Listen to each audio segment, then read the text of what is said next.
दोस्तों, हमारा भारत यहाँ की संस्कृति और सभ्यता के साथ साथ यहाँ मौजूद देवी देवताओं और लोगों की आस्था की वजह से दुनिया भर में मशहूर है। तभी तो इतनी बड़ी संख्या में लोग हिंदू धर्म को मानते हैं। यहाँ तक कि विदेशों से भी कई सारे लोग भारत आते हैं और हिंदू धर्म को अपनाकर इसी के रंग में रंग जाते हैं।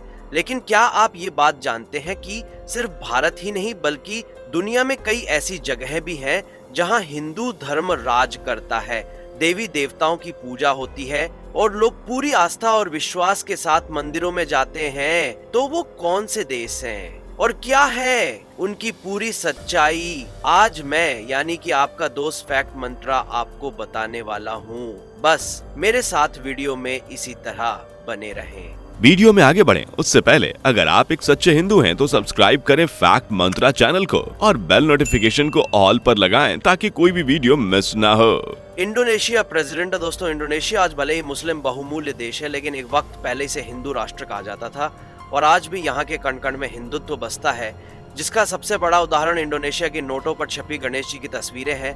और हम इंडोनेशिया की एयरलाइंस में भगवान विष्णु की सवारी गरुड़ को भी बड़ी आसानी से देख सकते हैं। यहाँ के लोगों के बीच हिंदू देवी देवताओं की इतनी गहरी आस्था है कि वहाँ के खतरनाक एक्टिव वोल्केनो माउंट ब्रोमो के मुंह के पास गणपति बप्पा की मूर्ति स्थापित करी गई है, जो तकरीबन 700 सालों से उनकी रक्षा कर रही है। और पर्यटन के लिए खास पहचाना जाने वाला बाली द्वीप भी आस्था और विश्वास का केंद्र है। यहाँ के लोग आज भी हिंदू देवी देवताओं की पूजा करते हैं और यहाँ पर आपको एक से बढ़कर एक प्राचीन मंदिरों के दर्शन भी मिल जाएंगे। इतना ही नहीं, यहीं पर आपको भगवान विष्णु की दुनिया की सबसे ऊंची मूर्ति भी देखने को मिलेगी, जिसे स्टैचू ऑफ गरुड़ के नाम से दुनिया भर में पहचाना जाता है। दोस्तों, इंडोनेशिया में पहली शताब्दी के पहले लोग पेड़ पौधों की पूजा करते थे, लेकिन उसके बाद यहाँ पर हिंदुत्व फैलना शुरू हुआ और तब से लेकर अब तक उसकी एक खास छाप देखने को मिलती है। थाईलैंड ने दोस्तों, अब तक आप लोगों ने गणेश चतुर्थी के दौरान गणपति बप्पा की सबसे बड़ी मूर्ति महाराष्ट्र में ही देखी होगी, पर क्या आप ये जानते हैं कि दुनिया में सबसे बड़ा भगवान गणेश का स्टैचू भारत में नहीं बल्कि थाईलैंड में स्थित है। इतना ही नहीं, यहाँ के लोगों ने अपने यहाँ के स्टैंप तक में हिंदू देवी देवताओं को छाप रखा है। अब भारत में इस तरह की चीजें करने से लोग भले ही पीछे हटने, लेकिन थाईलैंड में हिंदुत्व का बोलबाला जोरों शोरों से देखने को मिलता है,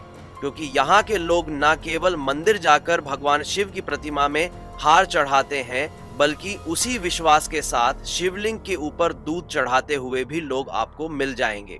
इतना ही नहीं, थाईलैंड में दिखाए जाने वाले नाटकों में भी रामायण का मिश्रण देखने को मिलता है। अगर ये सब हो भी क्यों ना, थाईलैंड का राष्ट्रीय ग्रंथ रामायण जो है, जिसे थाई भाषा में रामाकिन कहा जाता है कि एक समय पहले थाईलैंड हिंदू राष्ट्र हुआ करता था, लेकिन फिर भारतीय बौद्ध धर्म का प्रचार प्रसार किया और ये एक बुद्धिस्ट नेशन में बदल गया।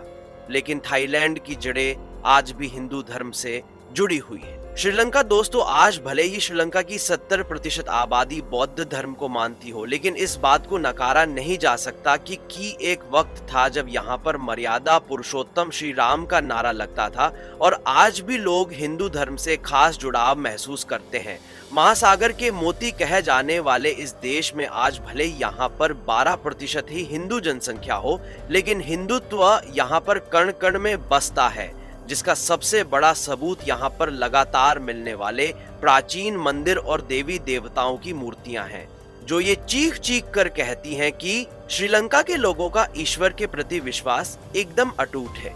श्रीलंका के बारे में तो हम सभी जानते हैं कि किस तरह ये भगवान श्री राम और माता सीता की जिंदगी का अहम हिस्सा रहा है, जिसका सबसे बड़ा सबूत रामायण है, जिसमें श्रीलंका के बारे में कई सारी बातें कही गई हैं जो आज भी सच हैं। यहाँ मौजूद राम सेतु से लेकर जिस जगह पर रावण की लंका थी, उसकी जमीन का काला पड़ जाना, हर एक चीज श्रीलंका की भूमि को हिंदुत्व की भूमि बताती है। जापान पॉइंट 0 दोस्तों, बाकी देशों की तरह जापान के लोग भी सनातन धर्म से काफी ज्यादा प्रभावित हैं, जिसके बारे में संस्कृत में लिखे गए ग्रंथ गोल्डन लाइट सूत के जापानीज अनुवाद में बारीकी से बताया गया है, जहां इसी ग्रंथ की मदद से जापानी लोगों ने न केवल हमारे देवी देवताओं की पूजा अर्चना करी, बल्कि उनकी मूर्तियां बनाकर उनकी आराधना भी करी। और इसका सबसे बड़ा सबूत आप इस बात से ही देख सकते हैं कि जापानीज लोगों के 7 सबसे प्रमुख भगवानों में से 4 हिंदू भगवान हैं।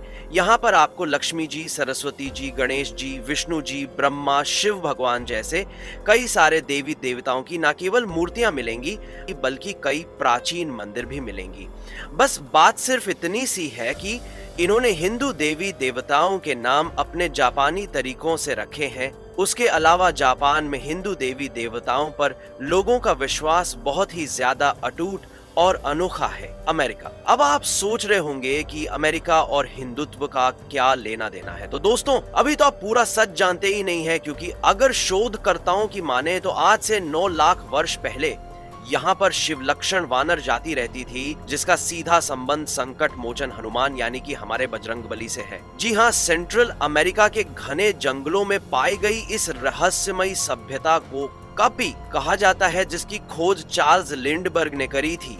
इनके मुताबिक यहाँ के स्थानीय लोग बंदरों की मूर्तियों की पूजा करते हैं, जो दिखने में बहुत ही ज्यादा विशालकाय थे, और वह मूर्तियां इतनी ज्यादा नायाब है कि देखकर कोई भी कह देगा कि इन्हें हजारों लाखों साल पहले बनाया गया है। दोस्तों, हिंदू माइथोलॉजी के अकॉर्डिंग वानरों के साम्राज्य की राजधानी किष्किंधा को माना जाता है, जिसके राजा सुग्रीव और बाली थे। कहा जाता है कि जब हनुमान अपने बेटे मकरध्वज को बचाने के लिए पाताल लोक गए थे, तो यही आए थे, जो कि आज के सेंट्रल अमेरिका के इन जंगलों में ही स्थित है।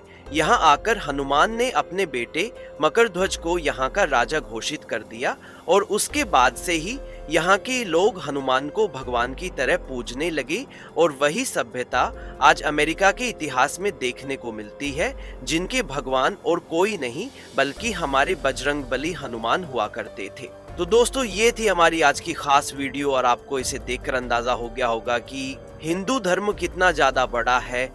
बाकी आपका इस विषय में क्या कहना है, कमेंट में जरूर बताएं, और इसी तरह की वीडियोस को देखते रहने के लिए हमारे चैनल को लाइक, शेयर एंड सब्सक्राइब करना ना भूलें।